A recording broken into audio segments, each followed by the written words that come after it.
In this video, I'm going to be looking at drug responses and what we can tell from dose-response curves.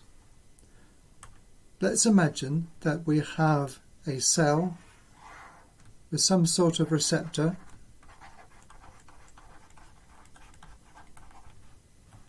We have a drug,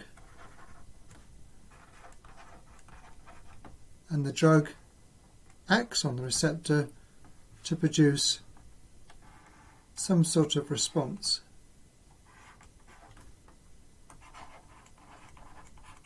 So that response can be a change in the voltage, or it could be the amount of cyclic AMP, it could be absolutely anything.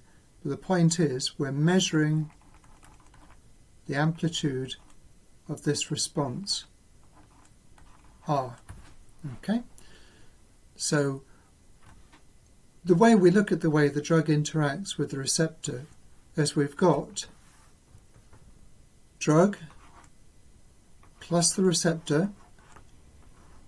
The drug and the receptor bind together to, this is really oversimplified, to produce a drug and receptor complex. So this is a reversible reaction, and all the usual Michaelis-Menten equations work as a result. But we're not going to look at those for now. We're going to think this through logically. So what would happen if I were to apply the drug at different concentrations?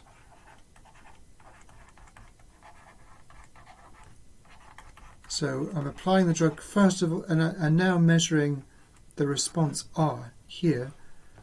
Obviously, if I've got very low concentration, I'm not going to see much of a response. If I've got a very high concentration, I'm going to have a high response. So in between, what we get is not, we don't get a straight line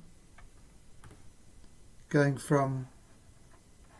up like this. We don't get that because of these kinetics here. What we actually get as you increase the concentration is you get this sigmoidal curve, and you reach a point above which it doesn't matter how much more drug you add, you simply don't get a bigger response. So we can join these dots together and produce this classic curve, which is known as a sigmoidal curve. And this is typical of, for example, a neurotransmitter causing a response, or maybe a hormone causing a response. I can now add maybe a slightly different drug and do the same thing again, and I might find that in this case the cell is less responsive, so it's requiring a higher concentration to get the drug response. So this now is another drug. It's an agonist, but it's actually less sensitive. Conversely, I could have other drugs which are actually much more powerful. Now let's change the way we describe this response here. Let's get rid of response and let's change this into response divided by the maximum response, and now this here would be 1 and this here would be 0. I've got a point here where it's 0.5, it's like a 50%. If I draw a line across here, I've now got a way of measuring how sensitive or how powerful these drugs are. So the yellow one, for example, I can figure out which concentration gets 50% here, and for the white one, which is our natural ligand, I get this value here, and for the green one I get this value here. And we're going to call this the half concentration, or if you like, the EC50 of that agonist. Now there's a slight, that's a nice simple situation. We've got drugs, we've got two drugs here, the green one and the yellow one, and We've also got our natural ligand, slightly weaker drug because it needs a higher concentration to get half the response.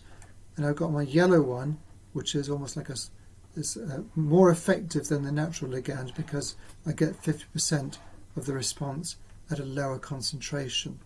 Now, just to make things a little bit more complicated, we can also have drugs which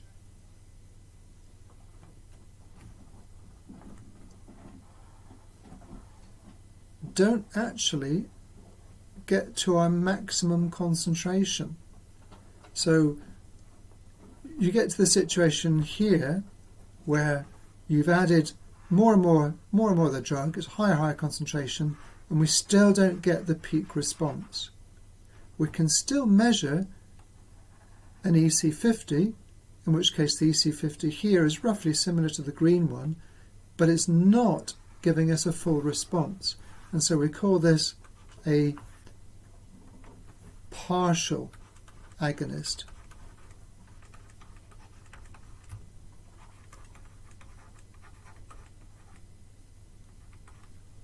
Just got enough room for a T there. So what would happen if I did the same experiment with an agonist? Sorry, with an antagonist. Well, remember, an antagonist doesn't actually evoke any response. So all these would be down here. So that's not how we do it. We do antagonist in a slightly different way. What we do with an antagonist is we first of all take our agonist.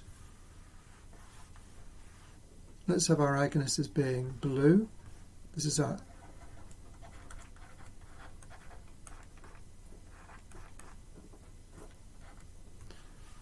and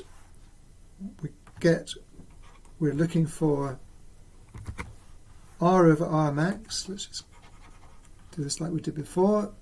So this is the response divided by the maximum response. A maximum of 1 and a minimum of 0 and 0.5 halfway between. And then we measure our agonist just like before and we get our sigmoidal curve. Now let's imagine that I've got a competitive antagonist. Competitive. And now I'm looking at the agonist action again, and if you think about it, if I've got a receptor here in my membrane, and I've got on the one hand the agonist trying to get on to the binding site, but also I've got my competitive antagonist also going onto the binding site, then what's going to happen is they're competing for the same site. So by adding the competitive antagonist, it's just the same as if I had fewer receptors in a way. So then what happens here is we find that we get the same curve, but it's shifted to the right. So let's draw in where our EC50 goes.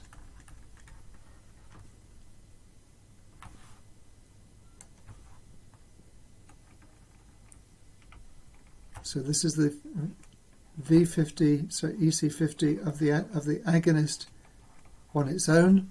And then when I add my antagonist, what I find, and we'll draw the top in a minute, is it's shifted to the right. In other words, I need more. So this is the agonist plus the antagonist. The agonist now, I need more concentration to get the same response. But crucially, if I keep adding more and more agonist, I get to the point where I can actually overcome the competition with the antagonist molecules. So now I've got lots and lots of agonist compared to the amount of antagonist, so I can overcome the competition just by having more molecules, more agonist molecules. If I have a slightly different situation now, where I have a non-competitive antagonist, Now what happens here, remember, is now is actually blocking the receptor from even acting at all. So if this were to block all the receptors, then clearly when we come to add our agonist, we wouldn't see anything at all. If it blocks half of the receptors, what we would get is that each point here, we would have half the receptors available,